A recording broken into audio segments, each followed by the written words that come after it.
मतलब simple pendulum को अगर तुमने पानी के अंदर डुबो दिया, पानी के अंदर डुबो दिया, जिसका ये रहा बॉब, बॉब का मास m है, तुमने इसको छोटा सा डिस्प्लेसमेंट कर दिया, इधर थीटा से चला गया है। जब तुम इसको पानी के अंदर डुबोगे, m हमारा मास ऑफ द बॉल दे रखा है, रो हमारा density of material of Bob है, और जो सिग्मा है ये डेंसिटी ऑफ लिक्विड है। तो उस कंडीशन में चूंकि जी इफेक्टिव बदलेगा तो टाइम पीरियड बदलेगा, और टाइम पीरियड का फॉर्मूला ये आएगा। वो आएगा वो तो बात की बात है, एक बार इसको देखें कि ये आया कैसे, ये आया कैसे, और इसके ऊपर सवाल आते हैं। तो क्या क्या बात हो सकती है अगर हम इसका डायग्राम एक बार बनाएं। एक बार पहले देख लो सिचुएशन, फिर एक साथ बना लो डायग्राम, कोई दिक्कत नहीं। सबसे पहले यहाँ पे सोचो, जब इसको तुम पानी के अंदर डुबोगे तो सबसे पहले तो अगर पानी में नहीं भी होता तब भी इसका नीचे तो mg लग ही रहा होता। आज नीचे तो mg लगेगा ही, सही लगा दिया, और एक फोर्स लगेगा ऊपर जिसको तुम बोलते हो बायंसी फोर्स। बायंसी फोर्स जो लिक्विड लगाता है, किसी भी चीज़ को पानी में डुबोते हो तो जब तक डूबा रहता है उसको अगर पकड़ो तो हल्का लगता है कि नहीं, यानी कि वो क्यों लगता है, इसी बायंसी फोर्स के कारण लगता है। और एक बात मैं तुमको लिखाना चाहता हूँ, लिखो बायंसी लिक्विड की प्रॉपर्टी है, बायंसी लिक्विड की प्रॉपर्टी है, बायंसी लिक्विड की प्रॉपर्टी है, बायंसी लिक्विड की प्रॉपर्टी है। अच्छा, अब जरा देखना, एक और बात बोलता हूँ, बायंसी भी एक तरह का mg ही है। दूसरा सेंटेंस बोलता हूँ, बायंसी भी एक तरह का mg ही है, बायंसी भी एक तरह का mg ही है। ये बोलने से काम बड़ा आसान हो जाता है, दिखाता हूँ कैसे। जरा सोचो, मेरा टारगेट क्या है अल्टीमेटली, मेरा टारगेट है जी इफेक्टिव फाइंड करना। अगर हमने जी इफेक्टिव फाइंड कर लिया तो मेरा काम बन जाएगा। जी इफेक्टिव कैसे निकलेगा, देखो यहाँ इतना तो श्योर है कि मुझे mg फील नहीं होगा, मुझे जो फील होगा वो mg नहीं mg इफेक्टिव फील होगा, और वो क्या होगा, तो वो mg में से बायंसी वाला फोर्स घटाने से फील होगा। सोच के देखो। और मैंने तुमसे एक बात बोल दी कि बायंसी तो लिक्विड की प्रॉपर्टी है, और एक फार्मूला अपन जानते हैं जीवन में, जब जब हम डेंसिटी लिखा हुआ देखें तो डेंसिटी बराबर हम वहाँ बोल सकते हैं मास, और नीचे बोल सकते हैं वॉल्यूम। यानी कि जब मैं मास देखूँगा तो मास को कोई दिक्कत नहीं है, मैं डेंसिटी इनटू वॉल्यूम से मल्टीप्लाई कर दूँगा, तब मेरा मास आ सकता है। और इसमें हमारे पास एक तरफ अब अल्टीमेट टारगेट रहा कि मैं किसी तरीके से मास को रिप्लेस कर दूँ, किससे, डेंसिटी इनटू वॉल्यूम से। अब ये लिखना पड़ेगा मेरे साथ साथ, यहाँ तक पहुँचो पहले। आगे फटाफट लिख लो पहले।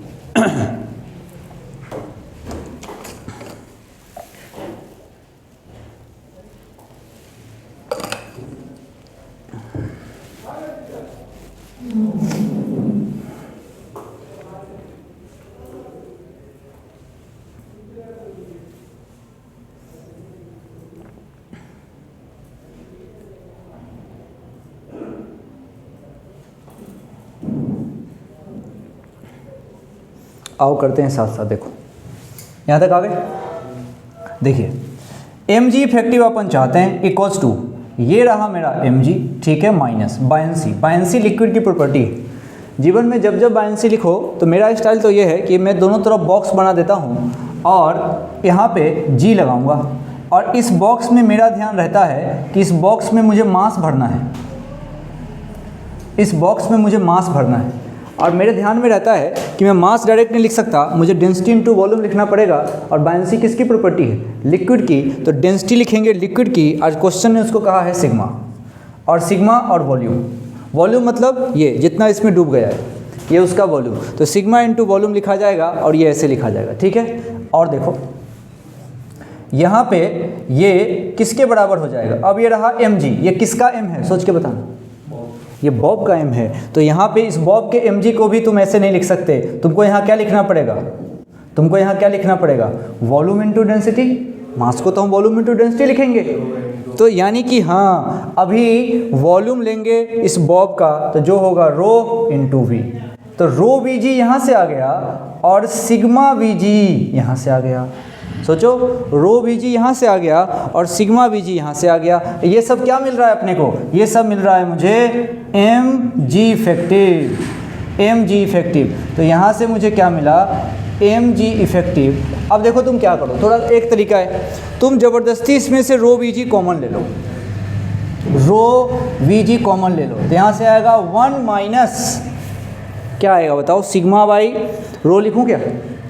1 माइनस सिग्मा बाई रो लिख दूँ। हमने ज़बरदस्ती रो वी जी कॉमन लिया है, इसके पास तो रो वी जी है, इसके पास नहीं है ना, फिर भी कॉमन लिया। तो देखो सॉल्व करके देखो, यहाँ से इसको काटोगे ना, रो से रो खत्म, तो क्या बचेगा? We ji sigma, we ji sigma. सही है मामला। अब जरा थोड़ा कंपेयर कर लेते हैं। अब जब कंपेयर करोगे तो तुम देखो, अब देखो आराम से देखो, ये रो वी जी क्या लिखा हुआ है? ये रो वी जी क्या लिखा हुआ है? ये रो वी जी तो मास ही तो है, मास ही तो है ये रो वी जी। ये रो वी जी ये क्या लिखा हुआ है? एम इंटू जी इफेक्टिव। समझ रहे हो क्या? अब देखो मैं क्या कहना चाहता हूँ, मैं तुमसे कहना चाहता हूँ कि अगर किसी ने यहाँ पे रो वी को मास से रिप्लेस कर दिया, देखो इसको तुमने अगर मास से रिप्लेस कर दिया, ये किसका मास आएगा बताना? बॉब का आएगा। ये किसका मास है? बॉब का ही है। इससे इसको काट दूं क्या? अब बताओ जी इफेक्टिव क्या हो गया? G times 1 minus sigma upon rho, यही तो यहाँ लिखा है, G times 1 minus sigma upon rho. G effective ये रहा, और जी इफेक्टिव क्या आ गया? ये रहा G. G times 1 minus sigma upon rho, यही यहाँ पे लिखा हुआ है। जो रो और बी है वो मास है, ये इससे कट गया।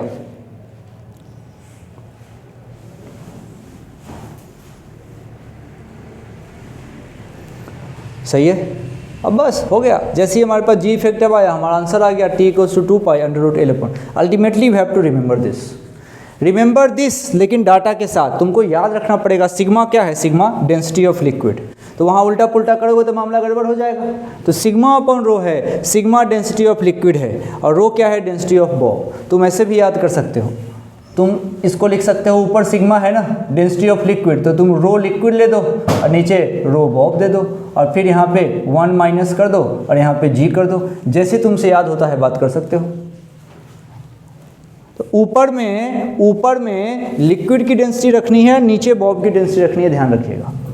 1 माइनस लिक्विड की डेंसिटी अपॉन बॉब की डेंसिटी, फॉर्मूला याद होना चाहिए। डायरेक्ट सवाल आता है, डायरेक्ट हो जाएगा। चलिए अब एक दोनों का सेम रखेंगे तो क्या होगा? फिर तो ये कहानी 1 हो जाएगी, 0 काम खत्म, डूबेगा ही नहीं वो। डूबना चाहिए तभी एसएचएम ना। सोचो ये है बात। मिटाऊं क्या? मिटाऊं और अगले सवाल पे चलो। अब जब फ्लूइड मिला ही लिया है, न्यूटन्स लॉ मिला ही लिया, काइनेमेटिक्स कर ही दिया, अब थोड़ा सा सूडो फोर्स की बात कर लेते हैं। सूडो फोर्स, पानी के अंदर वाला काम खत्म। अब मान लो सूडो फोर्स को इसके अंदर इंट्रोड्यूस करेंगे तो क्या होगा? लिखो, consider the pendulum in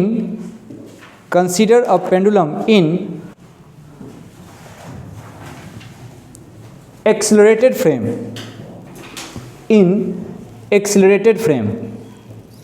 consider a pendulum in accelerated frame। सही है। अब तुमको समझाता हूँ क्या हुआ मामला। मान लो ऐसी कंडीशन है, ये कोई गाड़ी है, इस गाड़ी के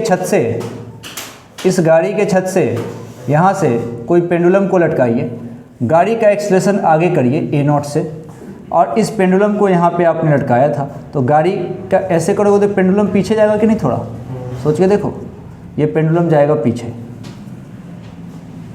ऐसे जाएगा पीछे। ये कंडीशन है इसकी, गाड़ी आगे एक्सीलरेट करेगा, पेंडुलम पीछे जाएगा। तो मैं क्या सोच सकता हूँ भाई, mg को क्या प्रॉब्लम है? mg तो हमेशा नीचे लगता है, परंतु जब एक्सेलरेशन आगे है और तुम्हारा देखने वाला ऑब्जर्वर इसके अंदर रखना पड़ेगा, नहीं तो बाहर से देखोगे तो दो तरह से मोशन देखना पड़ेगा। एक तो a0 पे ध्यान दो, ऊपर से mg वगैरह पे ध्यान दो। उससे अच्छा है तुम इसके अंदर आ जाओ। इसके अंदर आओगे तो a0 तुमको फील नहीं होगा, लेकिन जैसे तुम इसके अंदर आ गए तो तुम हो गए नॉन इनर्शियल रेफरेंस फ्रेम। और जैसे ही observer non inertial reference frame में आता है उसको सूडो फोर्स की हेल्प लेनी पड़ती है। वो अपने काम को मज़े से तो कर सकता है, लेकिन उसको ध्यान रखना चाहिए कि वो नॉन इनर्शियल रेफरेंस फ्रेम है तो मतलब वो सूडो फोर्स यूज़ करेगा। सूडो फोर्स यूज़ करो।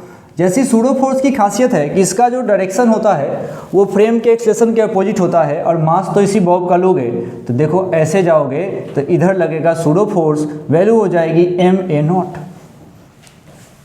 अब जरा इस बॉब का हालत देखो, इसके एक्सेलेरेशन पे विचार करो। नीचे कितना एक्सेलेरेशन g, इधर कितना एक्सेलेरेशन a0, तो g इफेक्टिव इधर होगा क्या, ये होगा इसका g इफेक्टिव, और वो कितना हो जाएगा अंडर रूट इस a0 का स्क्वायर प्लस g का स्क्वायर। तो इस पेंडुलम के लिए g इफेक्टिव ऐसे लिखा जाएगा।